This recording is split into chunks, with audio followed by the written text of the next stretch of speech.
start, and only in the year 1983, when the appellants came to know of the said illegal change in the said mutation entry, they moved the Revenue Authority, and by mutation entry number 666 dated 26th September 1983, the appellants were able to incorporate their own names based on the aforesaid sale deed dated 26th September 1951 with regard to the 2 annas and 8 pi share in the said well stop. Since the appellants were not given any notice whatsoever with regard to the mutation entries, the respondents' contention that the appellants ought to have objected does not arise at all. Stop unless and until proper notice is given to the appellants with regard to the proposed change in the mutation entry.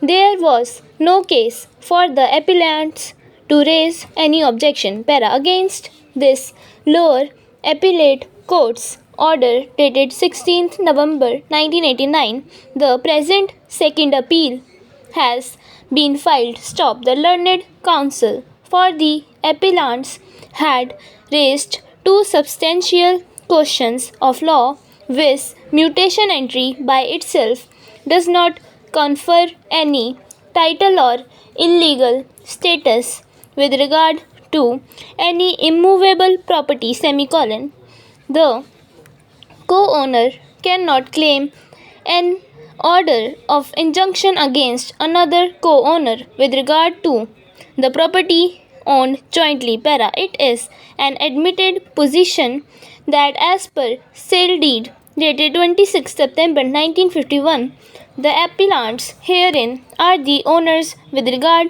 to 2 annas and 8 pi share in the said well, and the balance left out, that is 13 annas and 4 pi share, is owned by all the respondents. Stop. The learned counsel for the appellants had relied upon the following two authorities with regard to the first proposition, that the mutation entry by itself does not establish any title to any immovable property. Stop. The first authority is State of Himachal Pradesh versus Keshavram and others. Stop. The apex court in para number 4 has dealt with this issue in a very lucid and clear manner. Stop. The said para number 4 reads as under para.